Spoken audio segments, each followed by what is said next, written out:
It's the damn dirty dog, it's Gene Munny, and I've lost my voice, but this guy hasn't, because you're watching the Wrestling Couch Show. Whoa.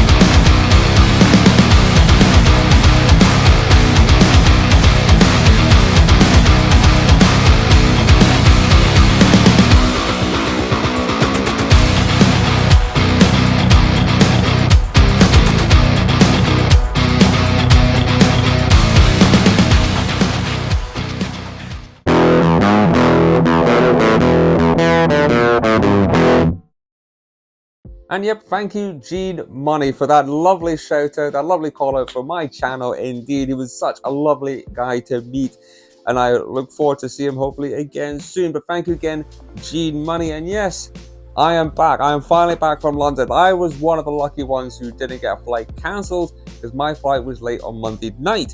And well, I got back, well, it was actually early, but 2 in the morning on Tuesday. I think I got back home in Scotland, spent Tuesday resting, spent Wednesday re-watching All In on the actual television, and then today I was actually working, so now I'm home, and I finally get to record this video and tell you my experience at All In, because it's something I'm probably never gonna forget and probably gonna live with the rest of my life. This show, it was fantastic. But let's get into it, because I'm gonna try and get through this not as quick as possible, but I know a lot of people have been putting down 30-40 minute videos on their reviews. Mine will probably go as long as that as well. But look, let's try and get into this as much as I can. So let's get to 0 Hour. And usually I usually don't talk about 0 Hour shows I do for AEW. I usually go straight into the main card. But, well, Tony Khan decided to announce 2 matches for this. Boy, one of them was definitely going to fill that stadium. But before we get to those 2 matches, let's do a little shout out for Scotland's finest. Grado was in Wembley. Grado showed up. It was fantastic. Now, I heard little hints and insiders from the Fan Fest on Saturday, which I couldn't unfortunately attend. But there was a lot of chat from Jeff Jarrett about Grado. So yes, Jeff Jarrett comes out with Jay Lethal and Sanjay Dark and all that.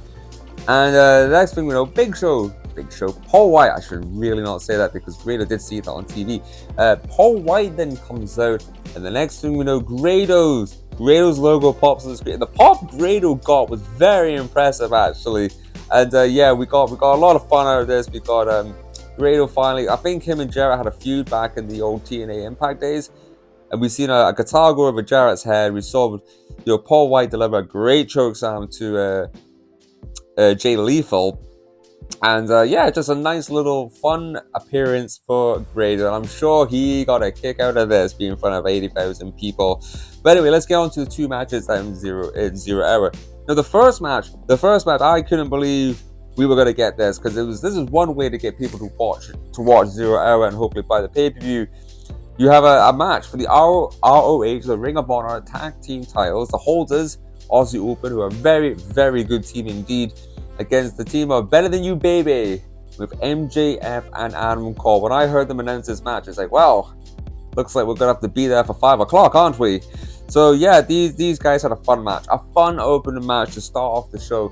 And the 2 main things I think people were waiting for in this match was the kangaroo kick from MJF and obviously the double clothesline. But I was waiting for any telltale stories they were going to be doing for this for later on, because we obviously know that these 2, MJF and Adam Cole, were going to be in the main event. But no such things happened. And yeah, we got the kangaroo kick, we got the double clothesline. The next thing I know, Aussie Open have been defeated, and MJF and Adam Cole are holding the Ring of Honor title belts. Couldn't believe it. But a brilliant little side story.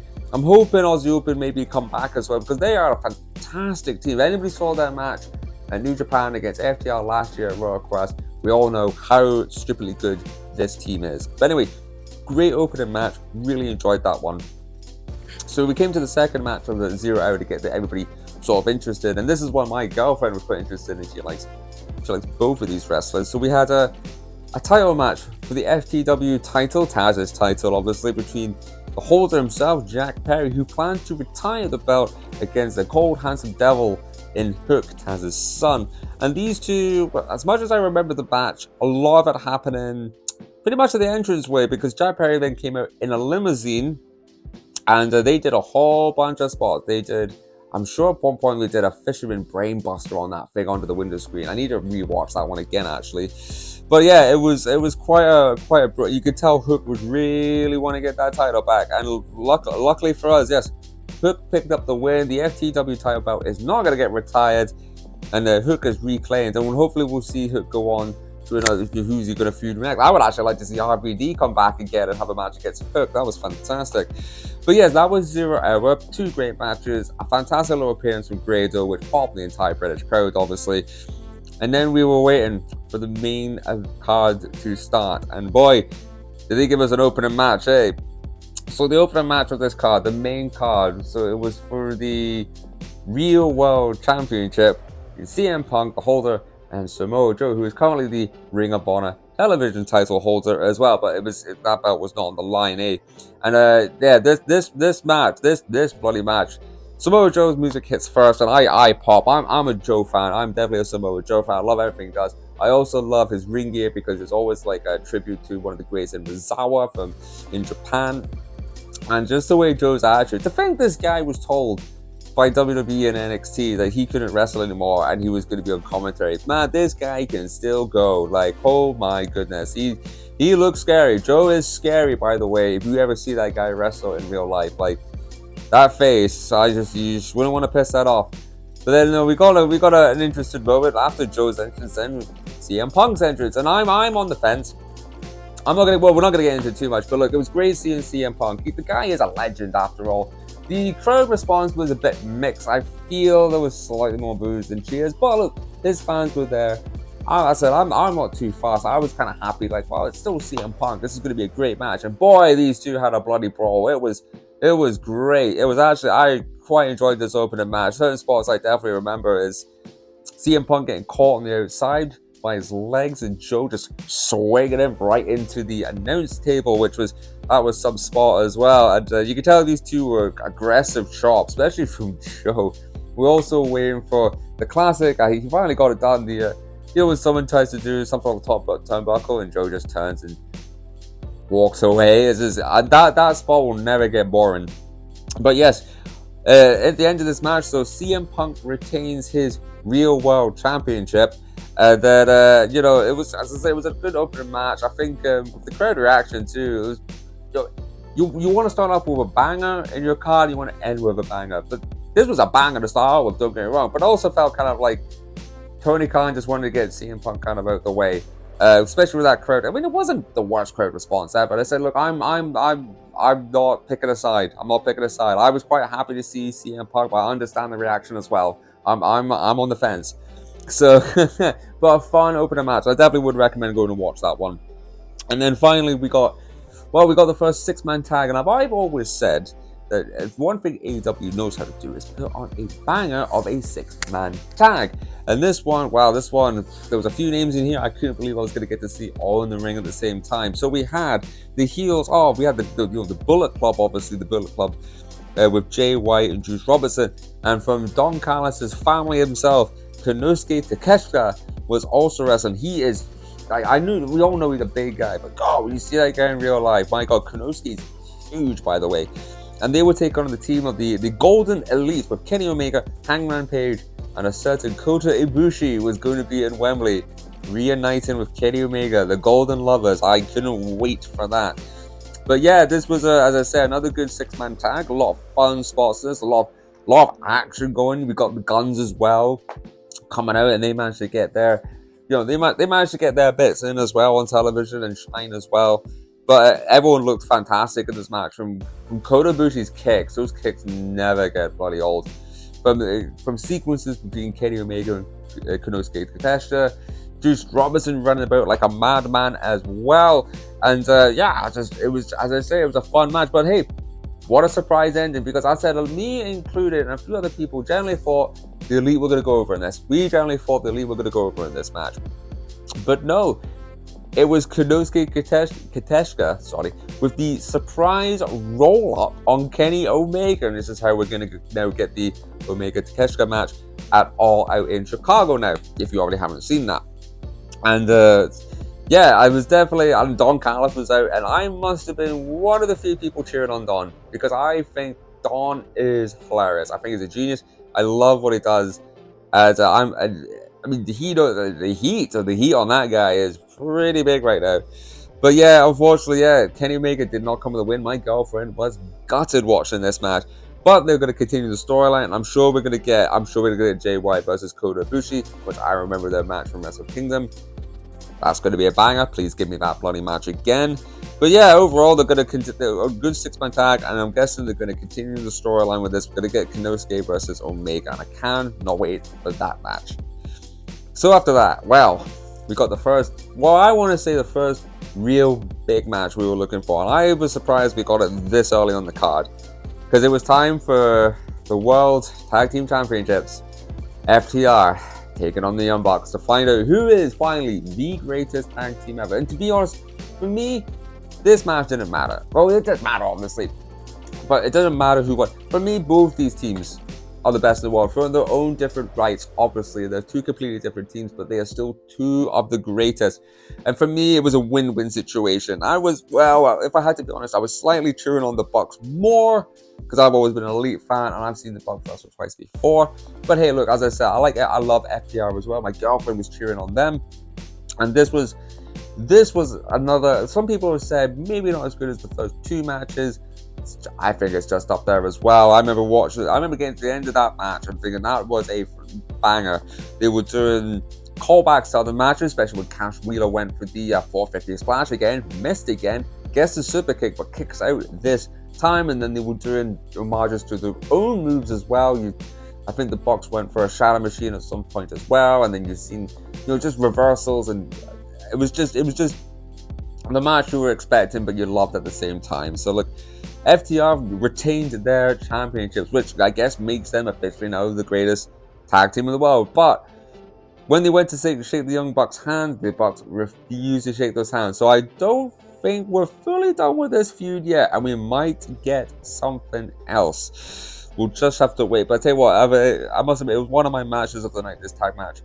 And FTR, when they won, the pop was huge. It was a really, really stinkingly good match from both these teams. And you know what?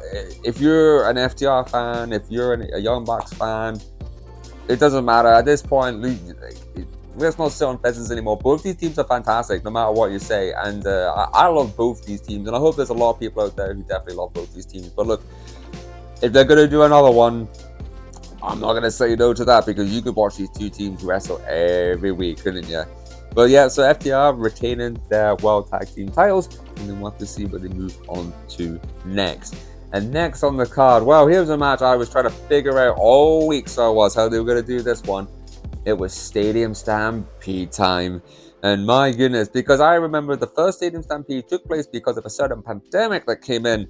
And I also remember that that took place in a fully empty stadium. The second Stadium Stampede, however, took place they had the arena full, and they still had the empty stadium next door, which still played into hand.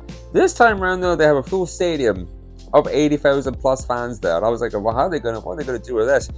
Because it was the two teams we had the Best Friends, Orange Cassidy, Eddie Kingston, and Penta El Zero, taking on the Blackpool Combat Club with a very recently reunited Santana and Ortiz, or LAX, as the hardcore fans will know. And I was so happy to see Santana come back, because I have missed him and Ortiz as a tag team. I still think they're a really, really good tag team, especially when I first saw them as LAX. And I hope they can sort it. It looks like hopefully things have been sorted out, and we're going to get to see them more. Because we've been seeing Ortiz obviously on television with Eddie Kingston, but it's great to see both him and Santana back together. And fingers crossed this time round they can have a great run in the company. But yes, this match, oh my goodness, it was pretty wild. Maybe not as wild as previous Stadium Stampedes. Eddie Kingston went straight for Claudio. Like, just ran after him. Didn't even do, ran down the entrance. It was fantastic. Straight up Eddie Kingston. I love that man.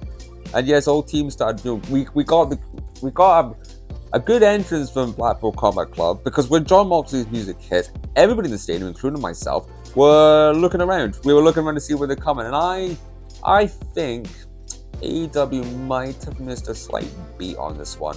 So look, they had the Blackpool Combat the BCC come out of one of the pitch entrance corners, one of those big entrance ways, and it was actually behind me, but it was the other side, so I couldn't actually. I did see them, but I wasn't that close to them, unfortunately. They didn't come out the corner side I was on.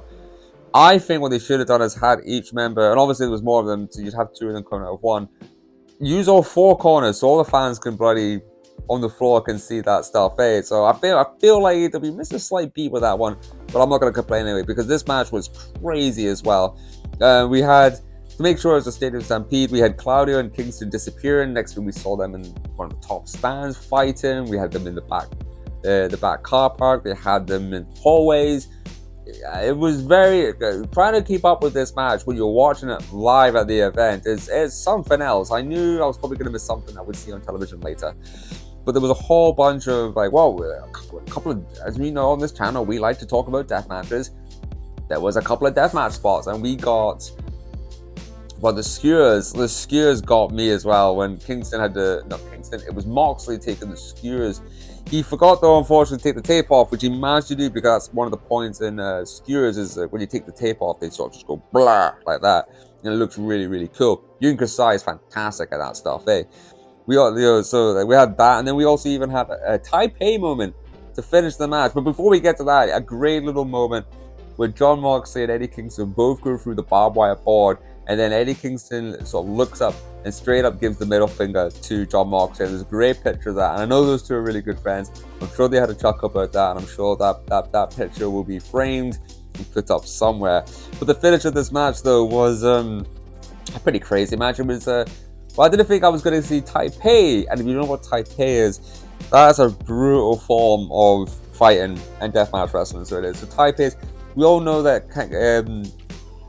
Orange Cassidy obviously has his orange punch, but we also know that the last few months of him defending his international title, that hand has gotten more and more damaged as the weeks and months have gone on.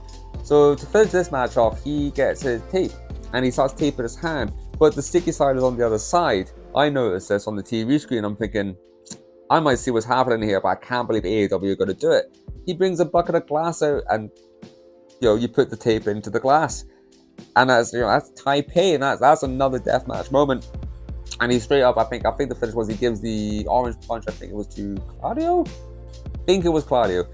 But yeah, so look, the best friends, the baby faces won in this match. So they did Eddie Kingston, Penta El Zero, Orange Cassidy. This was a fun brawl of a match. So it was with the little deathmatch, nonsense. People were screaming stuff. They wanted tables. I was chanting I wanted light jibs, but I knew deep down, gotta get light jibs, was I, in this match? But hey, look, really enjoyed the Stadium Stampede. I kind of wish they used the floor a little bit more. Where I was sitting, there was a big area in front of me, and I was hoping, like, come on, somebody's gonna come down here and have a fucking brawl. Unfortunately, didn't, but still, everybody that was up at the stand, I'm sure had a great time watching Eddie and Claudio. There was also Wheeler Yu, I think, was up there too. Aubrey Edwards, the referee, was up there as well with them, so I'm sure for all the fans it was a bit of a kick for them. But overall, the Stadium Stampede, not the best Stadium Stampede I've ever seen, but it was fun to be part of nonetheless. So like, I quite enjoyed that one. And now we're going to get into some more. Well, we're going to get into a nice championship match now, actually, for the women's world title. Now this match seemed to be the one they booked where most people in the crowd would look at this as the toilet break match.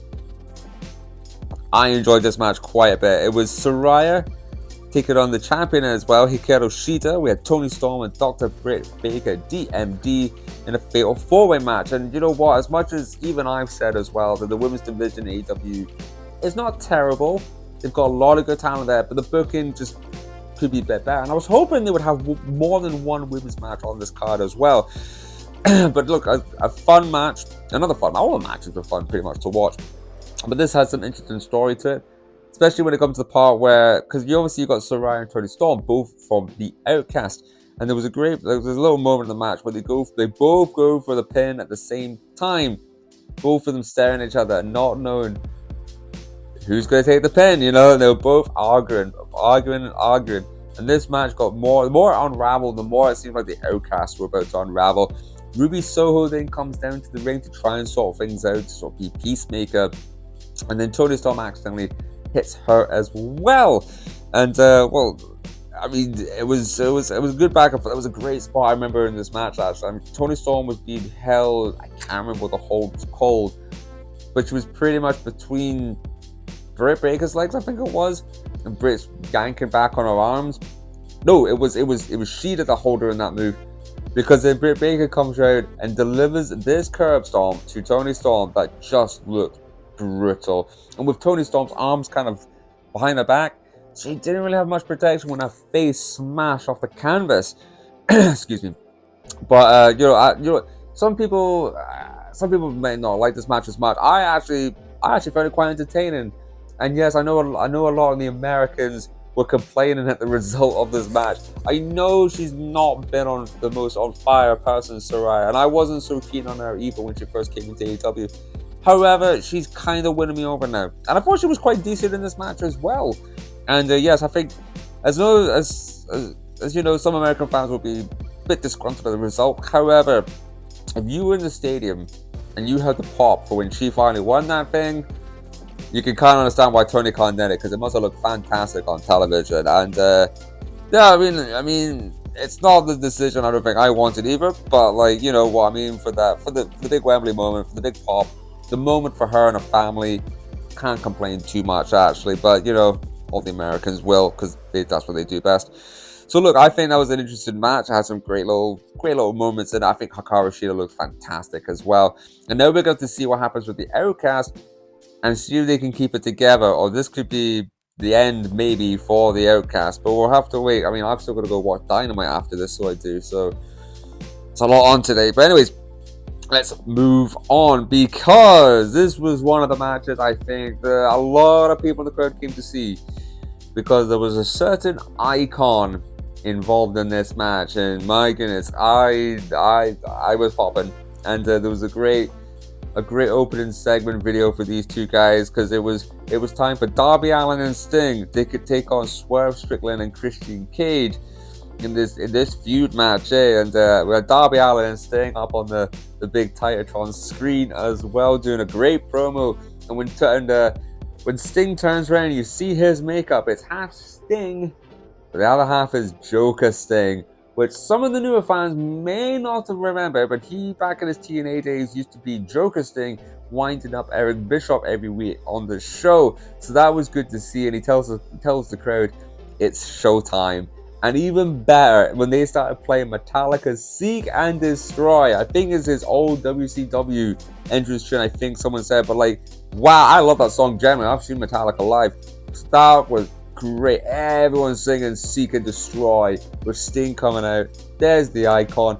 If you told me in 2023, if you told me after the first All In back in 2018, you know, was it 2018? Yeah, it was. If you told me then that, you know, in 2023, because of that, I was going to be watching Sting in a match, I mean, I would have not believed it in a million years. But look, we all know that a certain other company did him dirty at a certain big show, but this time, all right, at All In, he looked fantastic.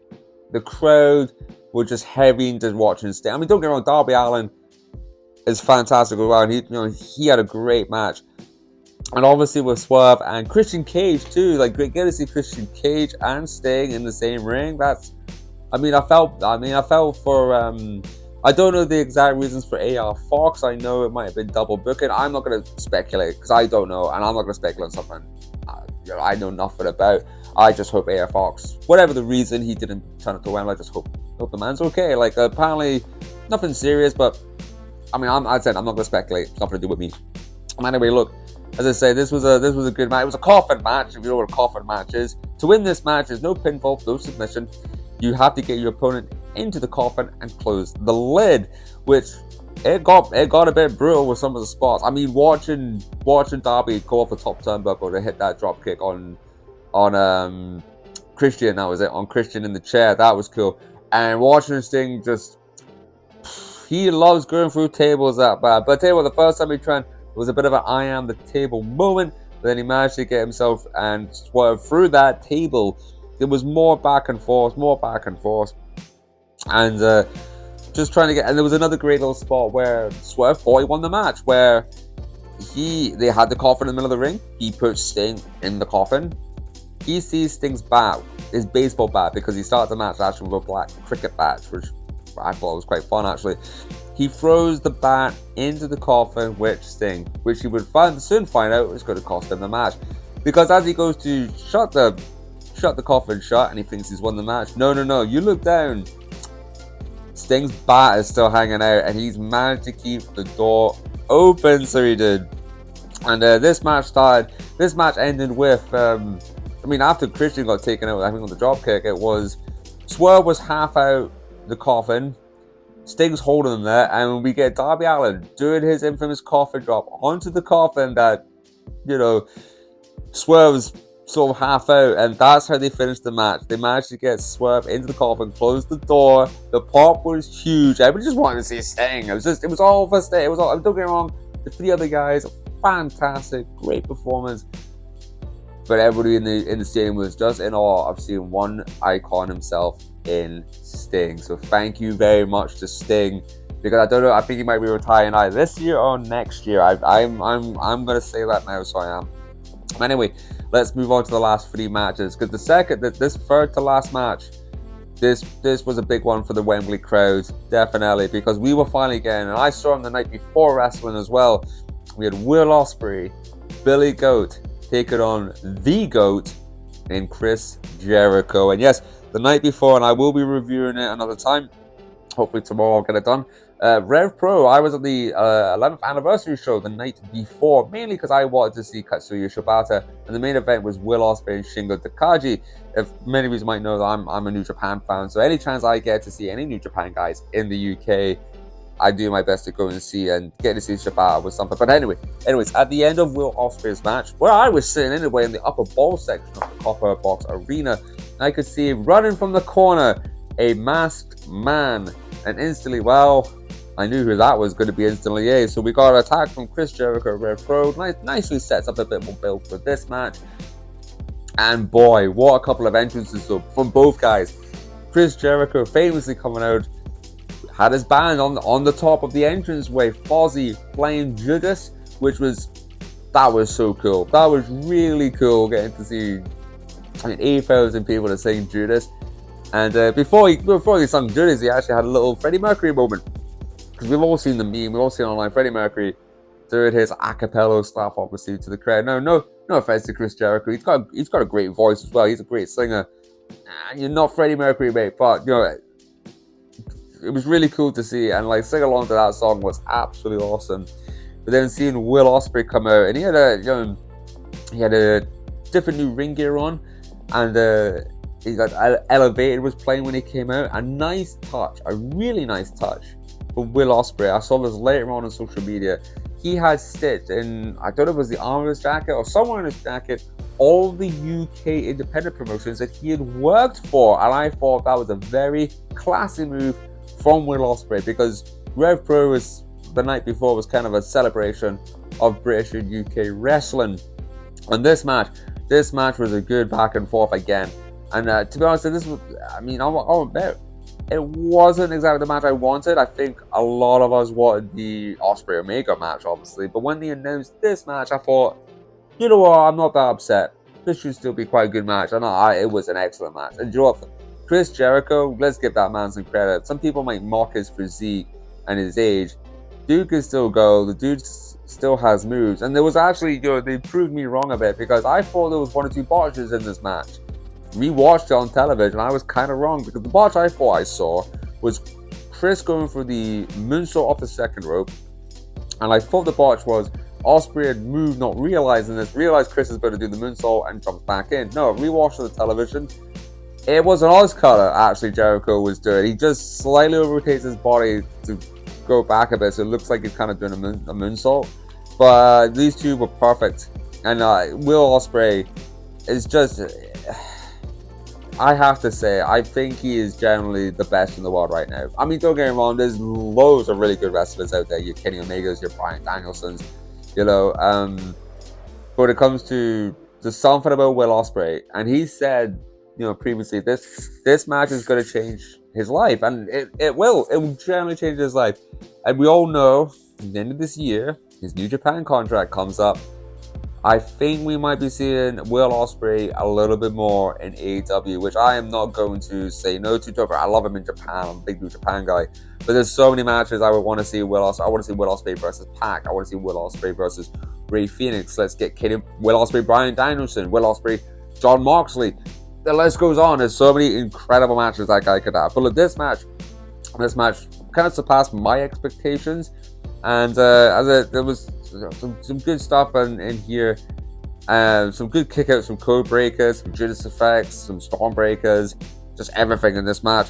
And it was a bit of a frantic pace right up until the end. And then so a couple more storm breakers, and Will Ospreay picked up a win. Huge pop from the crowd, but credit was credit due, because Chris Jericho, let's face AEW, he has done pretty well getting some of the younger unknown talent over. Like Orange Cassidy with that Mimosa match. Nobody thought this guy with this gimmick could go this far, but Jericho proved it. He put over people like Action Andretti, he gave him a great win. He gave Ricky Starr 2 great wins. And now he's helped put over Will Ospreay. And this is going to shoot Will Ospreay to the moon. Definitely. It was insane to watch. And I wasn't too intrigued with this match at first, but at the end of this match, I was super happy to have watched that match. And I say, get to see Will Ospreay wrestle 2 nights in a row. How can I complain about Will Ospreay? He is definitely going to be, and he already is a massive star, but this is going to send him to another level. And I'm just so happy and proud for Will Ospreay. He's always been one of my favorites. So let's get to the last 2 matches. Let's get to the last 2 matches. Anyways, so we had I did say Will Ospreay went over in this match, didn't I? I think I did. Yeah, he did go over in that match. So we had another 6-man tag. And what a 6-man tag with 2 different but very, very good entrances. Because we had the Acclaim going after the Trios titles against the House of Black. And everybody was waiting for the House of Black. Or actually waiting for both these intros, because obviously you want to hear what Max is going to rap. And House of Black have one of the coolest, let's face it, one of the coolest entrances in professional wrestling right now. And they had a lovely little touch, because we all know about the devastating news last week. First off, Terry Funk passing away, which for me in the deathmatch and hardcore wrestling community was a big one to swallow. And then we, unfortunately, too soon, we lost Bray Wyatt at the WWE. Now, as you know, I don't hate the WWE, but I don't really watch the WWE. But I understand how talented, how creative, how great Bray Wyatt is. I was generally hoping at some point he was going to come to AEW, because I thought his creativity is just second to none. Unfortunately, it was a passing. So when House of Black came out, Buddy Matthews, obviously, who worked in WWE, held up a lantern, which is obviously a sign for Bray Wyatt. And what happens in Bray Wyatt's entrances, everybody gets the phones out and puts on the phone lights, and it looks fantastic. Everybody in the stadium did that, and it looked incredible. So well done, Buddy Matthews. Well done, House of Black. That was a nice little touch, definitely, for the late great Bray Wyatt. So, and then we had the Acclaim come out. And if you've heard the rap already, wow, that opening line was a bit of a corker, so it was. I won't repeat the line. It had me in stitches. Excuse me. But yeah, it was the Acclaim with the badass Billy Gunn this time coming out, and boy, this was another entertaining match between these 2 teams indeed.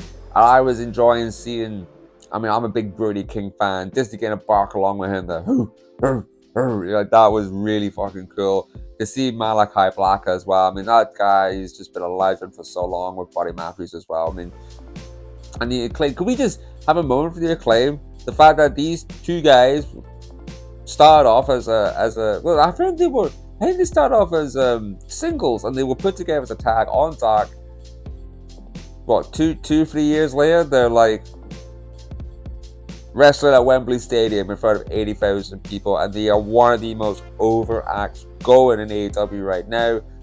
And put your hands together for those 2 guys, and AEW as well, for managing to build those 2. And it was fantastic. And it Really, again, like I said, all the matches were fun to watch. They're all fun to watch. And this match, indeed, as well, we had obviously a little bit of shenanigans. Julia Hart was there as well, and especially the fact that she got the Sesame Timber done to her as well. And so I need to clear my throat. So, but yeah, as I say, a great back and forth, and in the end, it was the Acclaim that picked up the victory, which I know some people probably would have wanted to see House of Black keep going with them, but I think Acclaim needed a big win. Billy Gunn needed a big win, and also the House of Black not having this title, I feel like they can go into more sort of personal feuds with other people now, and hopefully we can get something interesting. I still kind of want to see them and the Elite interact more, and I'm sure I wouldn't mind seeing them wrestle again, actually. And I'm sure there's loads that we could have House of Black taking on Death Triangle. That would be fantastic as well. So look, it was definitely, I didn't realize they were going to put the trios title this high up the card. But when you look at both those two teams and how over they are and how popular they are, I have no queries of that. And I really, really enjoyed this 6-man tag. And you would definitely go out your way to watch this one. But let's get on to the final match, the main event. Trying to figure out who's going to stab who in the back. We had the AEW World Heavyweight Champion Maxwell Jacob Freeman, MJF, taking on the Boom and Adam Cole, baby. And yep, again, two great entrances again. Everybody was waiting to do, obviously, 8,000 people to go Boom and Adam Cole, babe. Was just fantastic to watch. MJF's entrance, I loved.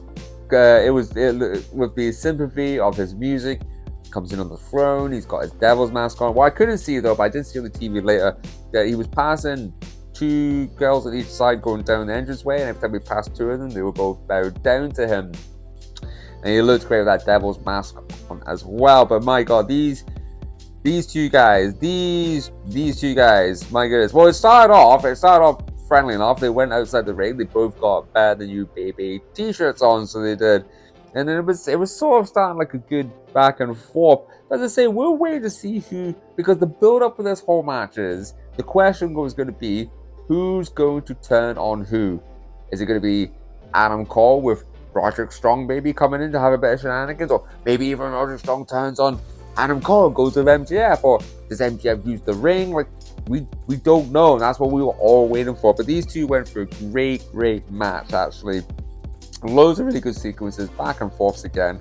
One of the spots I do remember that I really enjoyed, actually, so we all know the famous Eddie Guerrero spot where he chucks a chair, his opponent catches the chair, and then he just lays himself out onto the mattress, onto the canvas, sorry, and makes it look like the guy's hit him with a chair. These two went a little bit further than that, because at first they were playing hot potato with that bloody chair, and then MJF grabs it, Adam Cole falls to the ground. What does MJF do? He takes the chair and just gently puts it around his head and lies on the ground. So that was a great little play from the Eddie Guerrero playbook, indeed. And then even more so was a very, I wouldn't say controversial moment, but my God, could you imagine the end of the match like this? So during one point of the match, both guys, for some reason, shout double clothesline. And we get a double clothesline on each other, and they both land on each other, and it is a double pinfall. They actually count 3. My girlfriend's going nuts at this point, and I'm sitting there, I'm going, well, I know what's going to happen, because there's no way they were going to finish the match on that. You couldn't finish the match. Could you imagine there would have been a riot there. So I knew it was going to be a callback, because we had Adam Cole asking MJF 5 more minutes, like he did at Dynamite a few weeks ago. MJF said no, but he meant, well, no, Cole, I'm not going to give you 5 minutes. We're going to keep going until we get an effing winner at Wembley Stadium. And sure enough, we did. And but there was more shenanigans near the end as well, with Roderick Strong now coming out. He ends up giving a low blow kick to MJF, and he tells Adam Cole to take the bell? Was it the bell he chucked him? I think it was, but he wouldn't do it. And then there was little moments where you're trying to work out who's going to stab the other one in the back. There was opportunities as well for each guy to do it, and they wouldn't take. Even at one point, MJF brought his ring out, and he looked at it and he couldn't do it. He popped his ring back. Now, the end of this match as well, I quite enjoyed it. So again, Roderick Strong's out there trying to, Adam, I'm your best friend, you know. It's actually getting a bit annoying too. So let me get this right. Let me just try to remember correctly the finish of this bloody match. Because it was... So, yeah, Roderick Strong basically... I think he gives the belt to Adam Cole to use... Yeah, he gives the belt to Adam Cole to use on MJF. Adam Cole refuses to use the belt, chucks the belt away. However, MJF beats him, as Simon Miller would say, with the most devastating move in all professional wrestling, a surprise roll-up. A nice callback, actually, and if it was a callback to, obviously, Bret Hart, British Bulldog, back in 92 at SummerSlam at the old Wembley. I think that might have been a callback, might not have been, we don't know, you'd have to ask them. But yeah, and you can see on Adam Cole's face how distraught he was. He was this close, and you can see him reeling his head, trying to figure out, should I have just listened to Roderick and just done it with the belt?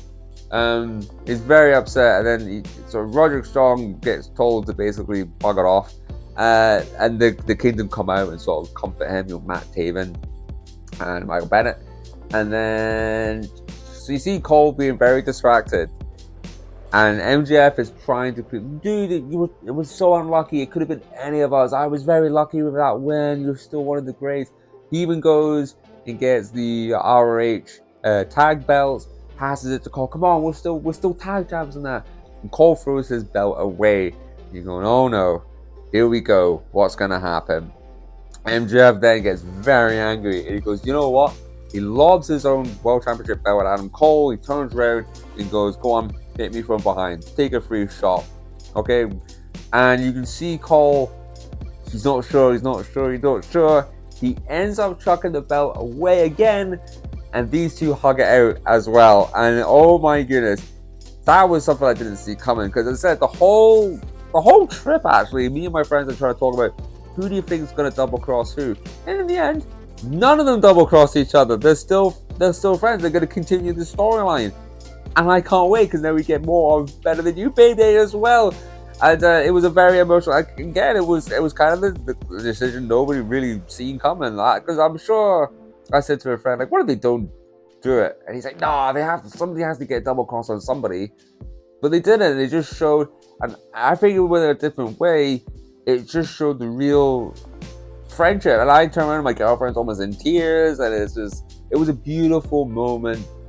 And at the end, we got, the big explosion of confetti or whatever as well. They had the Better Than You Baby theme playing as well. And it was actually, you know what? It was a really cool moment to end that show on. That felt better to end it on that way than a double cross on somebody, and have those two guys in the ring to celebrate, kind of just to celebrate professional wrestling. Because I felt like this weekend, and that show in particular, All In, was just a big celebration of professional wrestling. So it was. And I'm just looking at the time on my recording. I'm 40 minutes over this. I said I was going to try and keep it under 40 minutes, but I haven't kept it under 40 minutes. And I'm probably not even going to edit this out very well either, because I'm still shattered from the weekend. But look, I mean, what a main event, what a show. Just, I can't wait to see. I'm going to go watch Dynamite now after this and see what happens in that. But yeah, overall, what a historical show. And it was a near perfect show, pretty much. Like, I can't remember a match I didn't enjoy.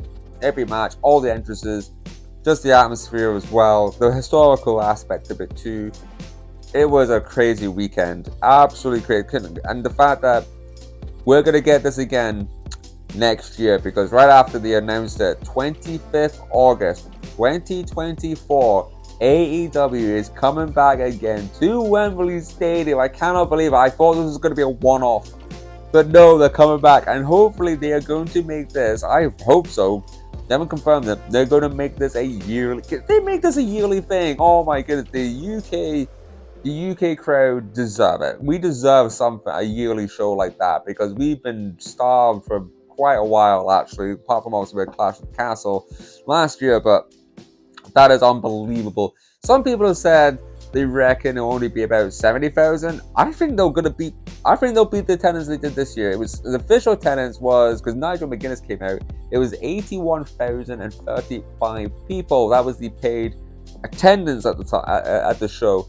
They could easily beat that next year. I think they could hit 85, and you never know. They might even hit 90,000. Could you imagine they hit 90,000? That would be insane. Even if they only went with 70,000, that'd still be a huge success. But look, it was end of the weekend, one of the biggest shows in professional wrestling. I get to say that I was there. I get to say I saw Sting, I saw CM Punk, I saw FTR, I saw the House of Black. It was fantastic. What, Chris Jericho, like, my goodness, it was just a lot to take in at the time.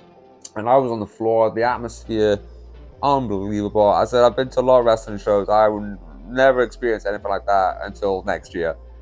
So look, anyways, I'm going to stop chatting now because, my God, this is a 45-minute video now, and I'm barely going to edit this thing. I think I'm just going to let the whole thing run, to be honest. So, anyways, I shall be back again because I'm going to be talking about the anniversary show for Rev Pro, because there was some absolutely amazing matches, and trust me, I think one of my matches of the weekend was in that show, so I'm definitely going to have to rewatch it and come back and talk about that. So look, anyways, I hope everybody who went to All In had a fantastic time. I hope you're traveling, come home wasn't too bad. I hope everybody that's watching at home had a really good time, and I hope all the Americans finally realize what it's like to stay up that late to watch wrestling, because in the UK we're quite used to that now. So yeah, take that, America. But yeah, so look, I hope everyone has a great day. I'll see you all again, and yeah, have a good day today.